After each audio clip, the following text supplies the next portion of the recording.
Manifested truth by fact and also by the heart. You see what I'm saying? So this is what you see the Creator coming together as one.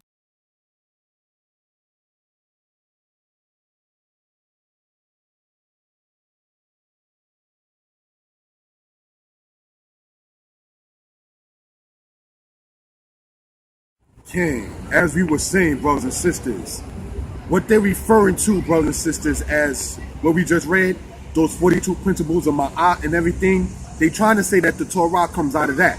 But in the Torah, there's a Sabbath. In the Torah, there's a prohibition against homosexuality. There's a prohibition against idolatry. That doesn't exist in the culture of Ma'at.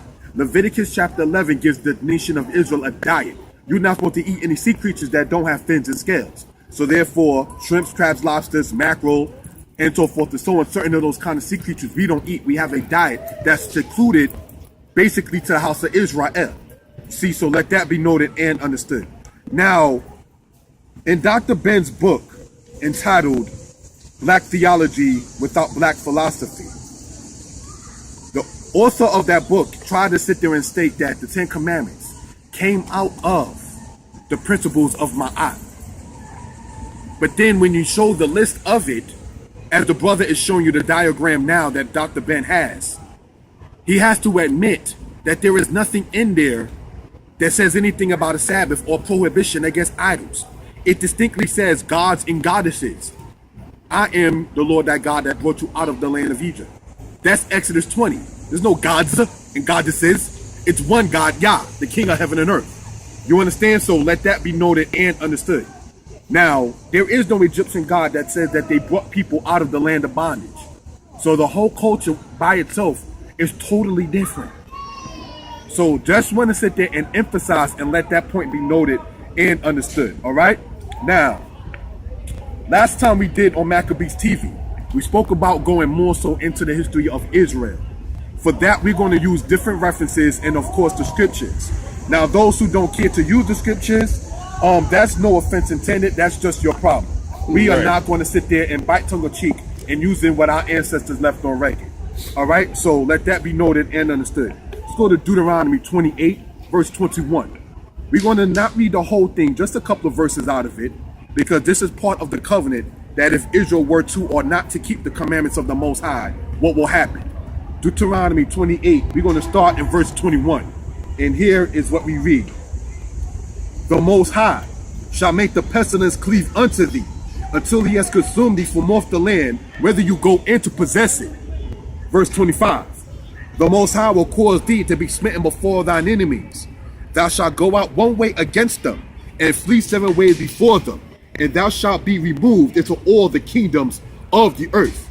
Deuteronomy 28, verse 52. And he shall besiege thee at all thy gates, until thy high and fortified walls come down, wherein thou didst trust throughout all thy land. And he shall besiege thee in all thy gates, throughout all thy land which the Most High thy King hath given thee. This is in Deuteronomy, the 28th chapter. And we, as stated, starting from verse 21, 25, and 52. Now, the point in doing that aspect is what we're going to now sit there and go into, brothers and sisters. Let's go, if we will, to the book of 1 Kings, chapter 15, verse 20. All right? 1 Kings, chapter 15, all right, verse 20. And here is what we read. So Ben-Hadad hearkened unto King Asa, and sent captains of the hosts, which he had against the cities of Israel, and smote Aijalon and Dan, and Abel Beth Maacah, and Kinneret, and all the land of Naphtali. So that just means, when it says he smote them, that he defeated them. He smote them with a blow in reference with war. So now when you're dealing in war, in all nations, they have what they call war captives. So that's how you see some of the scattering of the tribes of Israel with that. Deuteronomy 28, verse 21, distinctly says the Most High will make the pestilence cleave unto you. The pestilence is these other nations, such as the Arameans, such as the Assyrians, such as the Babylonians, such as later on we're going to get into the Greeks and the Romans. These were part of these other nations that was the pestilence to the house of Israel. So let that be noted and understood. All right? If you go, brothers and sisters, to the book of 2 Kings, chapter 10. 2 Kings, chapter 10, verse 31. So we can gain an understanding of what we're talking about. And here is what we read right here. It says the following. But Jehu took no heed to walk in the law of the Most High King of Israel with all his heart. For he departed not from the sins of Jeroboam, which he made Israel to sin. In those days, the Most High began to cut Israel short, and Hazael smote them in all the borders of Israel. Hazael was one of the kings that we read of that was of the Arameans. All right, and we also read about Jehu, king of Israel. And here is what we see. All right, from the Jordan eastward, all the land of Galilee, the Gadites and the Reubenites and the Manassites, from Aroer, which is by the river Arnon, to Gilead and unto Bashan. So as the brother's showing you once again, this is a map showing the eastern portion of where Gad, Reuben, and Manasseh was. The pestilence shall cleave unto thee, until thou be consumed from off the land, whether you go in to possess it. The Most High will cause you to be smitten before thine enemies. You shall go out one way against them and flee 7 ways before them. And thy high and fortified walls wherein thou didst trust shall come down. So this is all the prophecies that Moshe or Moses spoke to the house of Israel that we see coming to pass, even while Israel was still in their land. So let that be noted and understood in history. All right, so now continuing on, brothers and sisters, in this kind of presentation, I have a secular reference, if you will. This book is entitled The Bible is History. All right, and it's written by a guy named Ian Wilson. And I'm going to read part of it on page 151. And here is what we read. All right, and it says the following on page 151. All right, and here, brothers and sisters, is what we read. I want this to be seen. This here is a picture of Jehu, king of Israel, bowing down to Shalmaneser III, king of Assyria. So we're not coming with light evidence talking about that there was a people called ancient Israel. All right, we're going into secular references of sorts. But here's something I wanted to read. It says, either way, remember we read in the Bible about Jehu of Israel, right? Jehu of Israel. Either way, Jehu became an Assyrian puppet, whiling out a largely undistinguished reign of some 30 years, during which he at least outlived Shalmaneser. The latest successors then became too preoccupied with problems closer at home to have much interest in him. As further evidence of both the Israel and Judite kingdoms' weakness during his time, the Bible and archaeological findings alike show that peoples neighboring the old Davidic and Solomon Empire took their opportunity to break free and wreak havoc on vengeance on whoever they chose to do so. There is further evidence that many of those time-honored allies, the Phoenician people of Tyre, were forced at this time to quit their city. They moved all the way across the Mediterranean. We're speaking in the era of the 9th century BCE, across the Mediterranean to found Carthage and what is now Tunisia, as well as Thoros in Sardinia. So it says that the people, partly of Israel, went over to found the city of Carthage, which is in Tunisia. So I just want to sit there and have that, brothers and sisters, to be shown as evidence. In this book here, pardon the cover, entitled Hebrewisms of West Africa, here is what we read on page 190. All right, and it says the following, because we want to use a lot of external references to sit there and have our case to be shown from evidence outside of just the scriptures. Right, and before, as you're going into that book, I want to say something. There was one particular individual who was going to remain nameless for this interview that said that that book is trash, but yet never told you exactly what's trash about the book. But because he wants to push that Kemetic doctrine so much, and he hates this book because this book cuts them so much, he said the book was trash, man. And I think you know who I'm talking about. Yes, sir. All right, go ahead. Now, in this book here, Hebrewisms of West Africa, Vanished Glories of the North, page 190, it says in part, in Africa, The first Jewish graveyards to be noted are those in Carthage, in which Jewish catacombs are recognized. Now, when it says Jewish, we know and understand it's talking about the Hebrews, the Israelites. Now, on page 189 of the same book, it says again, inscriptions indicate that certain tribes of Asher and of Zebulun lived in Carthage ever since the foundation of the city. It's right here, as we see right here. We're speaking of it being founded in the 9th century BCE. So we see, brothers and sisters, know and understand that the children of Israel migrated prior to the time of the Assyrian influx coming upon the house of Israel. So I just want to sit there and let that be noted and understood. Can I tie a nice sweet bow into that? Please. You know what I'm saying? When you read about Carthage later on in history during the time of Hannibal, one of the reasons why you read about Jews being from that area is going back to what the brother's bringing out now. It all ties into a neat bow. Okay, we're going to now go into 2 Kings 17 verse 1. So we can sit there and move on in our point. Right. We're in the book of 2 Kings, the 17th chapter, starting in verse 1. And it says the following. All right. In the 12th year of Ahaz, king of Judah, began Hoshea, the son of Elah, to reign over Samaria, and he reigned in Israel 9 years. And he did that which is evil in the sight of the Most High, but not as the kings of Israel that were before him. Against him came up Shalmaneser, the king of Assyria, and Hosea became his servant and brought him presents. And the king of Assyria found conspiracy in Hosea, for he had sent messengers to So, the king of Egypt, and brought no present to the king of Assyria as he had done year by year.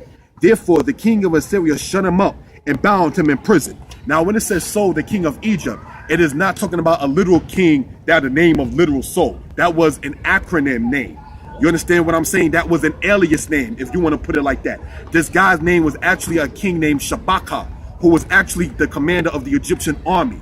So let that be noted. In Hebrew understanding, anytime when someone leaves the army, you will be called the Melech or the Malak or the king. So that's why the Hebrew writings has the king that we understand as Shabaka written as So as the king. So let that be noted. You got to understand the culture of the people to see why it says the king.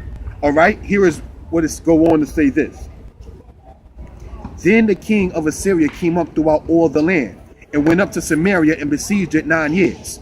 In the 9th year of Hosea, the king of Assyria took Samaria and carried Israel away into Assyria and placed them in Halah and in Habor by the river of Gozan in the cities of the Medes. So now when you go, brothers and sisters, also to 2 Kings chapter 15, if you will, 2 Kings chapter 15 verse 29. And here is what we read in the scriptures, and it says the following. In the days of Pekah, king of Israel, came Tiglath-Pileser, the king of Assyria, and took Ion and Abel Beit Ma'akah, and Yanoach, and Kadesh, and Hazor, and Galaad, and all the land of Naphtali, and carried them captive to Assyria. So Naphtali, Gad, Reuben, Manasseh, they already inside of Assyria. So now we got all the way from the tribe of Issachar down all the way down to the tribe of Ephraim on the west side of the Jordan. And that is what 2 Kings chapter 17 is talking about, when it says the king went up throughout all the land. This being in the year 722, 721 BCE, when the northern kingdom of Israel fell to Sargon, the successor of Shalmaneser V. So let that be noted and understood. Going back to Hebrewisms of West Africa, page 123. All right? And here is what we read concerning this kind of matter. All right? It says the following. This is about the deportation of the 10 tribes of the northern kingdom of Israel. Right? And here is what we read. It says this. The lost tribes of Israel, northern kingdom destroyed is the subtitle. It says this. The ultimate destruction of the northern tribes was accomplished a few years later when Sargon II, 721 BCE, completed the work that had been begun by his predecessor Shalmaneser V. Finally captured Samaria, which had held out for a 3-year siege. The conqueror thus recorded his triumph by saying, this is from Sargon's record itself, I besieged and captured Samaria. What are you talking about when they sitting up there saying that, oh, you can't show any references from the Bible outside of the Bible? The scriptures, the Israelite record and the Assyrian record is both agreeing that the ancient house of Israel got their butt beat by the Assyrians. See, the ancient Israelites didn't give you a romanticized, oh, we never lost any wars. No, Israel is saying we lost to Assyria. And the God of Israel in Isaiah chapter 10 tells you why. he sent Tiglath-Pileser, Shalmaneser, Sennacherib, and before that Sargon to the house of Israel, because they didn't keep the laws, statutes, and commandments. This is part of that pestilence that cleaved to the house of Israel, because Israel broke the laws of Yah. That's why. So in order to return back to the Most High, we got to keep the laws of Yah, like Deuteronomy 30 says. Ptahhotep's regulations doesn't have a stipulation on how to return back to whatever God they choose to have. Yah, the God of Israel, told you in Deuteronomy 30, if you bethink yourself and return and keep the commandments of Yah, then he will return and gather you from all the places where the Most High God has scattered you. You see, so the Most High didn't leave Israel with a blank.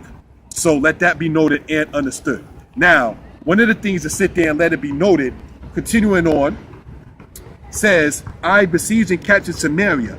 I carried away 27,290 of its inhabitants, and I collected their 50 chariots. The remains of them I permitted to retain their goods, put my governors over them, and laid the tribute of former kings upon them. So you still had brothers and sisters to sit there and collaborate in history.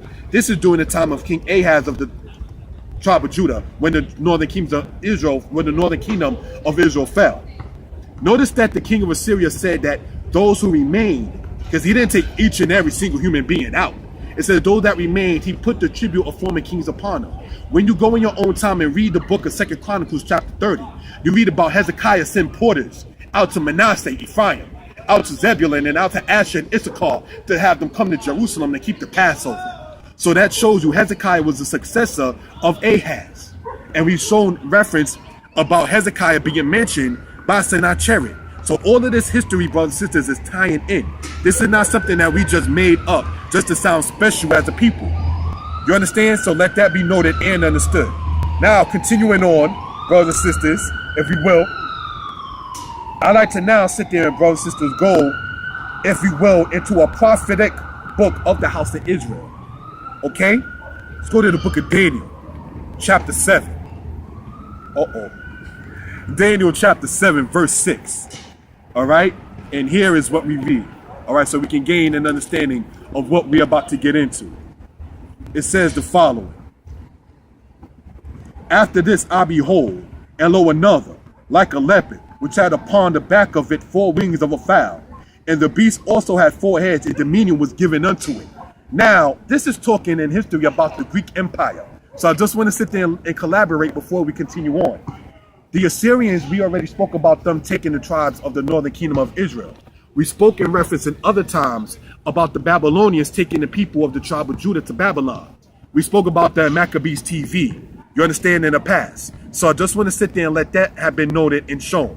Now, brothers and sisters, when you go in your own time and you go in the book of 2 Kings chapter 24, you read verses 8 through 12. It speaks about King Jehoiakim being taken captive.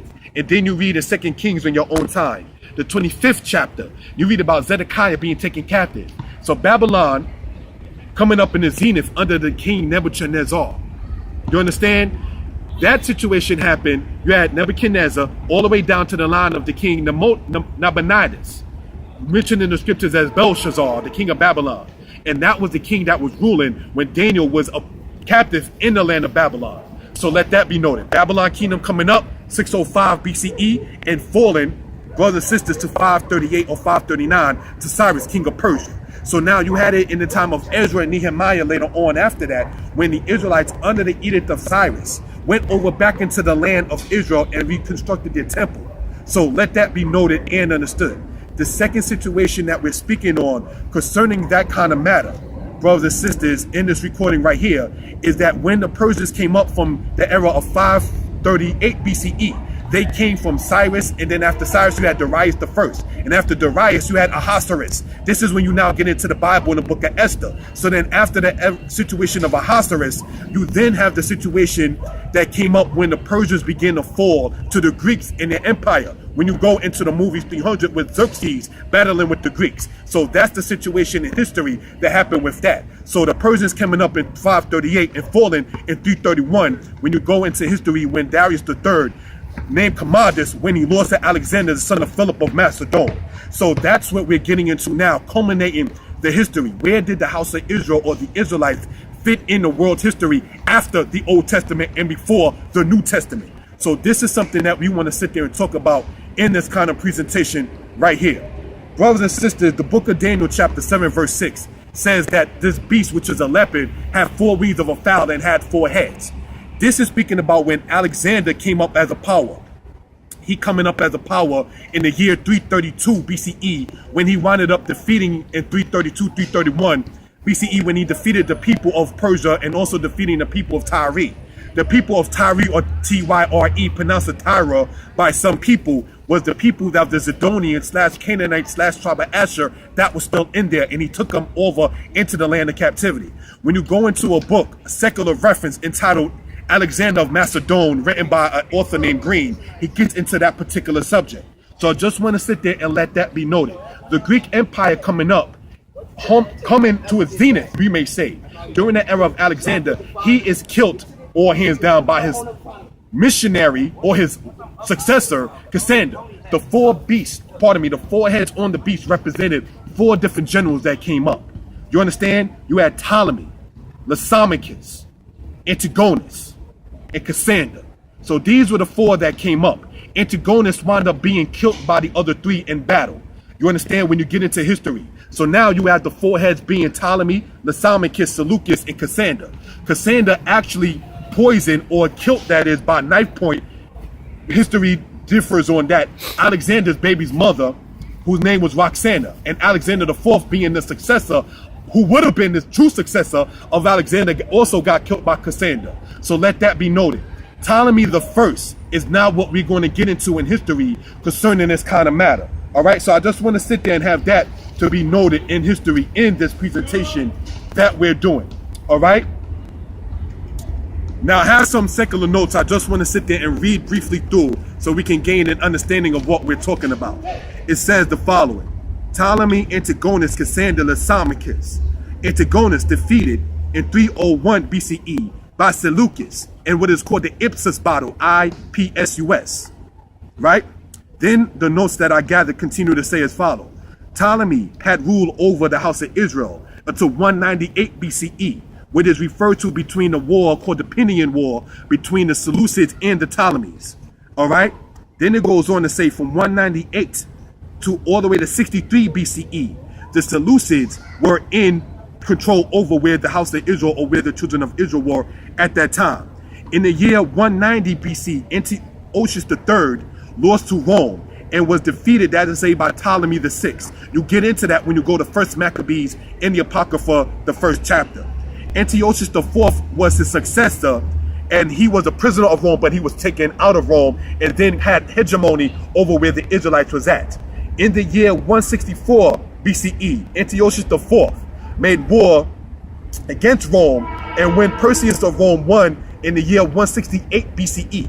So now you see Rome and Greece now fighting between themselves, when the Ptolemies and Seleucids were still fighting among themselves, and all of them still having hegemony over where the Israelites were, because as it says in Deuteronomy 28, the Most High will make the pestilence cleave unto you. These are some of these nations, that's the pestilence, until he consume you from off the land where you go in to possess it, and you be scattered among the nations in derision. Right. If I may say really quickly, not to interrupt you, when you read the book of Daniel, the 11th chapter in the Bible, it goes into great detail about the Seleucid, the Syrian wars. It goes into great detail about that, but you have to know history to be able to understand what it's saying. Go ahead. Okay, absolutely. Now, the next thing to get into is in the year 169 BC, Antiochus IV made war against Rome. I already read that, pardon me. All right, in 168 BC, Antiochus IV went against the Israelites, and he removed what is referred to as Onias III as a priest. So that right there is very important in history. You get into that when you read in the book called the Apocrypha and Maccabees, as well as in Josephus. Greece eventually lost to Rome, and ultimately in the year 147 BCE, Carthage lost to Rome. That is to say, when Antiochus, I'm getting confused with the names. When the guy Scipio, nicknamed Africanus, defeated Hannibal in what they call the Third Punic War. So let that be noted. And Carthage lost to Rome in 146 BCE. Rome, that is to say, the Romans fought the battle under Merciless and Sulla against the god Jugurtha in 105 BCE. That becomes important because With the Battle of Jakarta, you also read in secular history about the people called the Idumea, or the Idumean people. And the Idumean people, hands down, were the people that we call the Edomites. So that right there is something very important to let that be noted and understood, what we're going to get into. Okay? The Maccabees that came up to note was Judah Maccabeus, Eleazar Maccabeus, John Maccabeus, Jonathan Maccabeus, and Simon Maccabeus. These were the 5 sons of Matthias, or King Matthias, that came out of the house of Levi, that were the leaders of the people of the Maccabees, as we went over last time. Judas Maccabeus died in 160 BCE, and then Jonathan Maccabeus died in 142 BCE, and Simon Maccabeus died in 134 BCE. Here's where we're going to now sit there and culminate all the notes together. In the year 140 BCE, Antiochus VI made war against Judah. John Hyrcanus and Judah, which was the sons of Simon Maccabeus. So these are now the nephews of Judas Maccabeus, not to be confused with he himself, defeated Antiochus VI. John Hyrcanus lost to Antiochus VII, but Antiochus VII lost in the battle to the Parthians. When you go into a book entitled Caesar and Christ by Will Durant, he gets into that subject matter that we just spoke about. All right, now let's continue on. The successors of the Israelites leaders at that time was a guy named Aristobulus I, who was the successor of Hyrcanus, and he did his thing in 104 to 103 BCE. Then you had Alexander Jannaeus, the successor of Aristobulus I, and he did his thing from 103 to 76 BCE. Then we have Aristobulus II, the successor of Alexander Jannaeus. And then the Maccabean issue went basically from 143 to 63 BCE. Now, here is the notes does conclude with that in that particular subject. I want to sit there and go into this book here. Sorry that the cover's off. I had some violent reading and I was just highlighting and everything else. So that's what happened. The name of this book is entitled Israelites and Jews, The Significant Difference. And this is written by my teacher, Kohen Mikael. Okay, now we're going to go into this book on page 78 and read a particular subject matter concerning this. And here is what we read, all right? It says the following. An Israelite is a descendant of the ancient nation of Israel. A Jew is a member of a religion called Judaism. And when you say Jew, you're talking about the European converts. A Jew is a member of a religion called Judaism, which attempts to practice the laws, traditions, and customs of ancient Israel. So I want to sit there and let that be noted as far as what the distinction is between the Israelites and such. Okay, so let that be noted and understood. In this same book here on page 15 and 16, speaking in reference about what we're about to get into, this comes to be very, very important in our presentation concerning this matter. Same book, Israelites and Jews, A Significant Difference, for external source, page 15, and here is what we read. All right?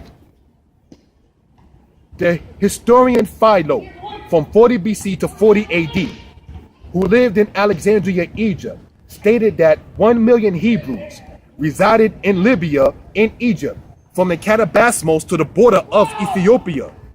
E. Shona, in his book, The Lost Tribes of Myth, says the following. There was a period of over 600 years between Zephaniah and Philo, and considering the new waves of immigrants that had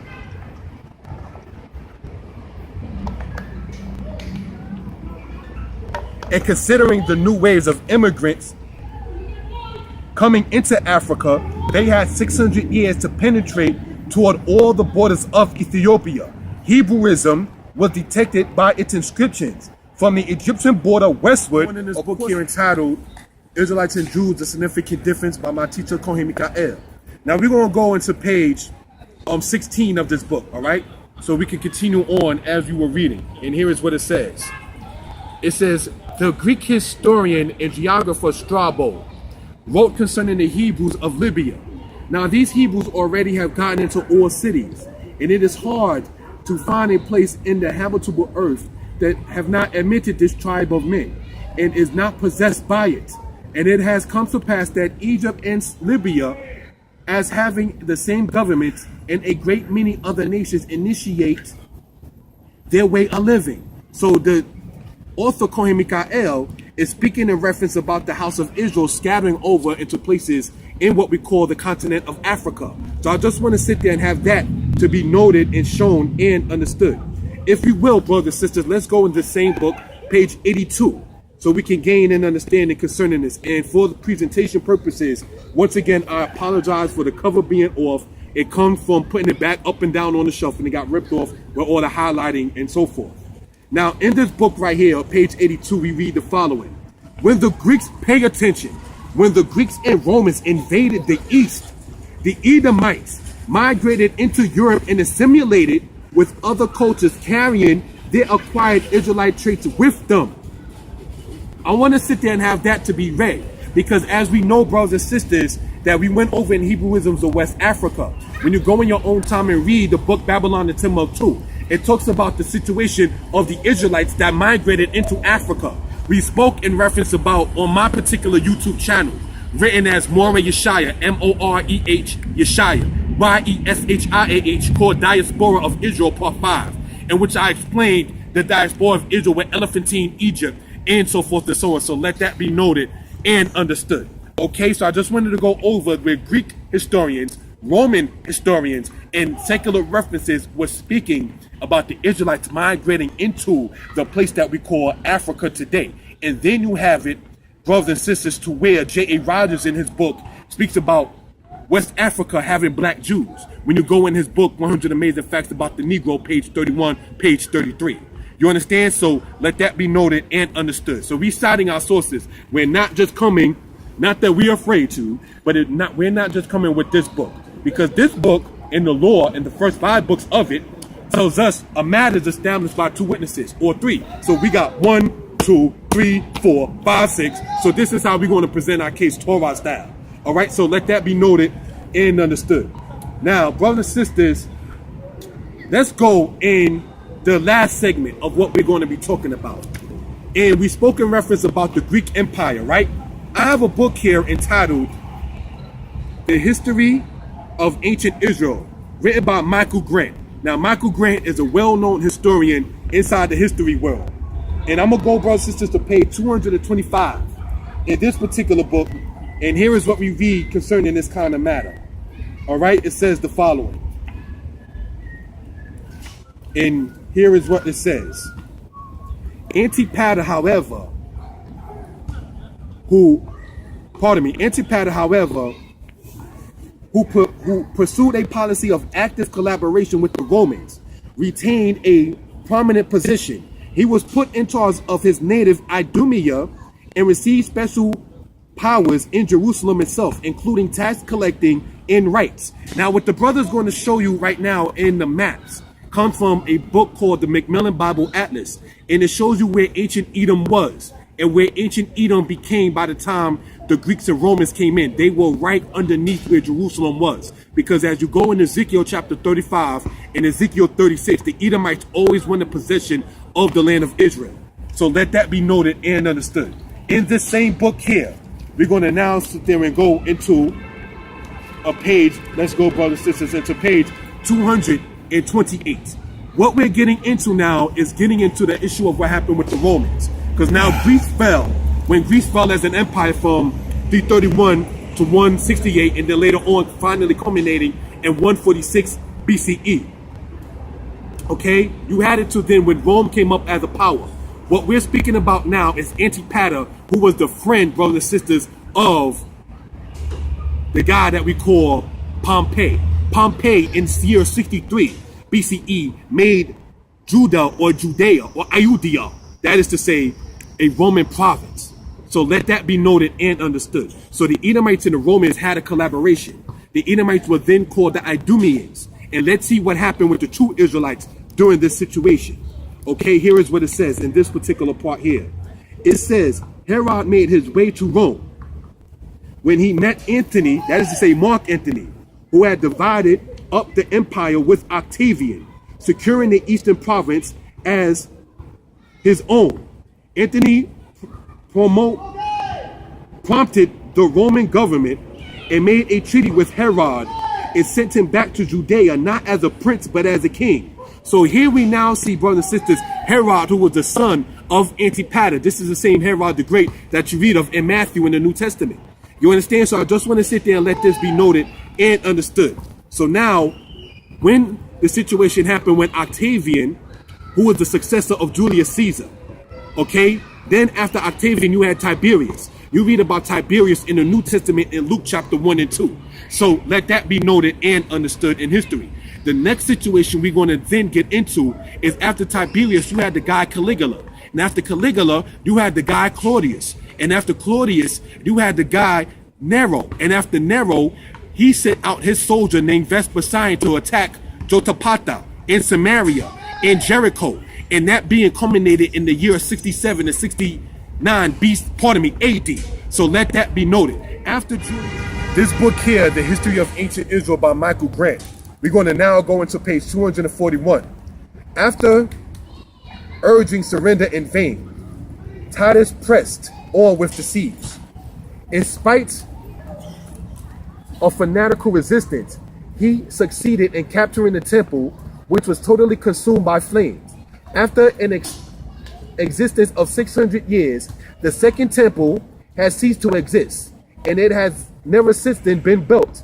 Elsewhere in Jerusalem, however, the Hebrew resistant groups, altogether weakened by famine, continued to hold out, while Titus's defense that had lasted for 4.5 months, every part of the city had fallen. As in other parts of Judea, huge numbers of prisoners were taken, destined for execution on starvation or slaughter and gladiatorial shows. So I just want to sit there and have that to have been read. So now, as we were going over the situation of what happened with the people of the Roman Empire, Vespasian was sent out by Nero. Vespasian attacked Jotapata, Samaria, and Jericho, and a place called Gerizim. You understand? And then you have it to where his son and successor named Titus sat there and besieged the people of Jerusalem. And as we see here, the brother is showing what is referred to as the Archer Titus, in which you see them carrying an altar in the menorah back into Rome. And as we know, where it stays at now inside of the Vatican. So, brothers and sisters, this is something to be let it be known and understood. After Titus, continuing on, it's not much subject concerning that. He have his brother Domitian. Domitian got assassinated in 96 AD. All right. Then after Domitian, the Flavian dynasty of Rome was ended. Then you had the guy Nerva, and he imported, that is to say, attacks and made circumcision banned in the house of Israel, the Israelites that were still remaining in the land. So after Nerva, you had Trajan, and after Trajan, you had Hadrian. And this is when we're going to get now into this book here, reading very few parts of it, on page 279. This book here is entitled Hadrian, written by Anthony Everett, on page 279. And here is what we read concerning this kind of matter right here. All right, it says the following. Since the devastation that followed Titus's capture of Jerusalem in 70 AD, the ruined and depopulated province had hardly recovered. Jewish security became localized into villages. The high priestly families that had dominated Judea disappeared from history. The Sanhedrin, ancient Israel's Supreme Court, ceased operations, and the old upper class vanished. So I just want to sit there and have that to be read. So now by the time you get to the era of Hadrian, you had it to where he named the land of Israel, or that is to say particularly the land of Jerusalem, into what is referred to as Alia Capitolina, and dedicated that to the Roman god Jupiter. So now, culminating all of this into what we're talking about. Assyria comes up, okay? Takes Israel captive, the tribes there. Babylon then comes up after Assyria. Beats down the southern kingdom of Judah. Assyria is then also vanished as a kingdom. Because the Most High said, whoever oppresses Israel, the Most High will cut them off from the earth. This is why we don't see no Babylonians and Assyrians today. Okay, so let that be noted. And just as those kingdoms fell, so will this kingdom fall. So now, getting back into the situation, we now sit there and we get into the subject matter of what's going on later on with the Medes and the Persians. We spoke about Cyrus. We're culminating in this conclusion right now. You see what I'm saying? So after Cyrus, you had it to where the Persian Empire fell when Darius III lost to Alexander. We went over the successes of Alexander. And then after the situation that happened with the battle between the Romans and Perseus, Rome then becomes a power over Greece, 168, and finally culminating at 147 BCE. Then Rome comes up as a power in that, and then you have it to the situation where Pompey had the situation in his hegemony over the tribes of Israel. So now you had Edomites that was aligned with the Romans. And I wanted to sit there and discuss that particular matter, because you had it to where Augustus was friends with Antipater, Caligula was friends with Agrippa the second, and Claudius was also a friends with Agrippa. And when you go into a secular book entitled The Oxford History of Rome, you will sit there and see where Claudius made the Israelites go into captivity and sat there and gave cities of the Israelites like Lebanon and other portions to the people of the Edomites. So that right there is just something to want to sit there and let that be known and shown in history. In the South Showtime show that I did back in January, somebody from the Amin Ra squad decided to call in and say, where was King Solomon's temple? It was destroyed. So let that be noted. Then the next question is, what happened with the Israelites? You have to know the Roman Empire in depth to know when Hadrian in 135 said none of the Israelites could come back in the land. So that's how you see Israelites migrating, as Kohen Mikael pointed out in the book I read. In the book I read entitled Israelites and Jews, The Significant Difference. So when the Israelites minded up migrating over further west into Western Africa, here is now when we get into another secular source. This book is entitled The Hebrew Heritage of Black Africa. We're going to go and read just a couple of lines. This is on page 57. And here is what we read concerning this matter right here. Edward Morrell, in his Affairs of West Africa, which is a book, informs us that the Fulani and related West Africans are the lineal descendants of the Hyksos and other related Hebrew migrants. Williams says in his book, Hebrewisms of West Africa, the gradual migration of the Israelites is perhaps the simplest, if not the only plausible explanation for finding a black Hebrew culture in West Africa and in the Bantu country in the southern half of the continent. These conclusions in turn are affirmed by the fact that the scholars report that the ancestors of the Fulani, Ashanti, Ewe, Bantu, Yoruba, and other ethnic groups traveled the very same migration patterns. This is coming out of this book entitled The Hebrew Heritage of Black Africa. They migrated into those lands when the Greeks and Romans came in and Israel fled to Western Africa. The book in the Bible to collaborate in the scriptures, Zephaniah chapter 3, verse 10 to 14. It says the Most High will gather Israel from beyond the rivers of Ethiopia. The brother is showing a map of the rivers of Ethiopia being the blue and the white Nile. The blue and the white Nile, brothers and sisters, if you were Israel scattered beyond that, that means you're going further west. This is how you know biblically Israelites migrated to Western Africa. So let that be noted and understood. Now, brothers and sisters, we know good and well in history what happened to many of the people that was in West Africa. All right? Now, to sit there and get into a secular source, if you will, to conclude this particular part, I have a book here entitled Stand the Storm. This is written by Edward Reynolds.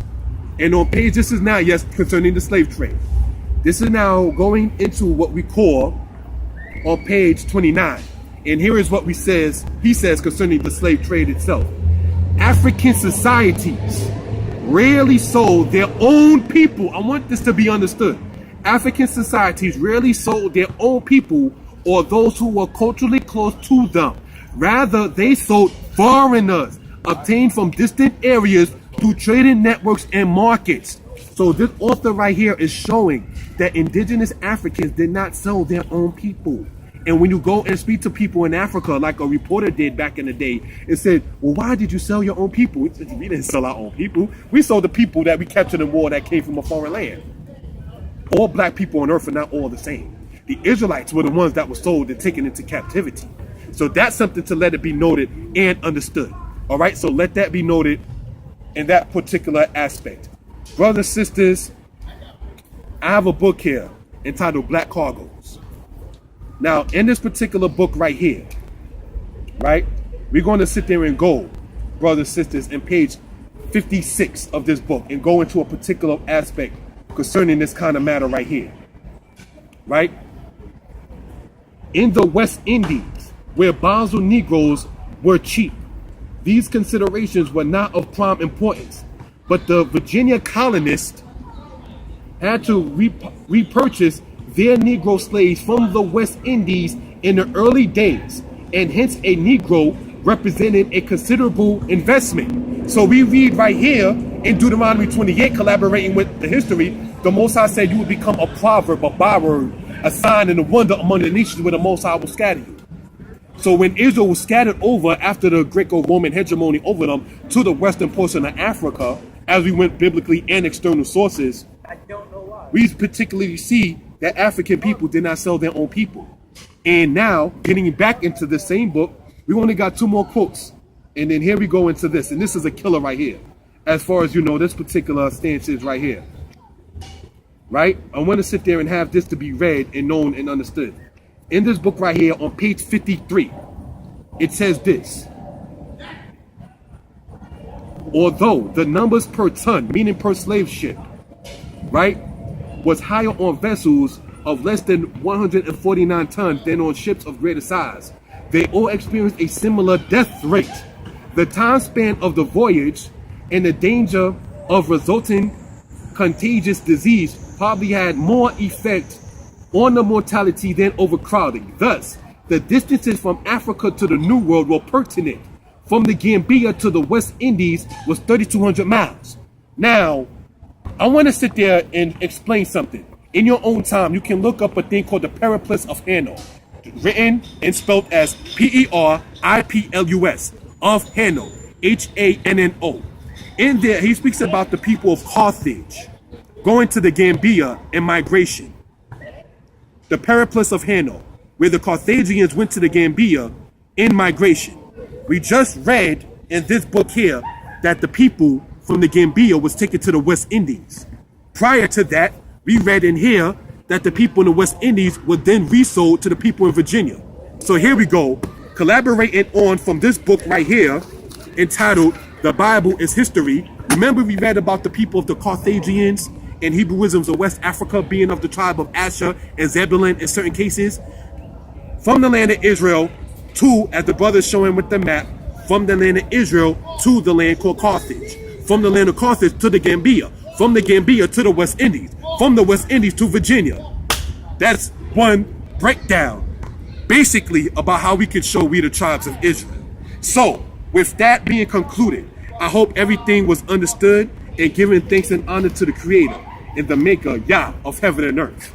And there are, as you might have seen, more books for reference purposes, but maybe I overdid it, bringing too much. All right, you know what I'm saying? But just want to sit there and just show that we, the house of Israel, blessed be Yah, it says in Torah, a matter is established by 2 or 3 witnesses.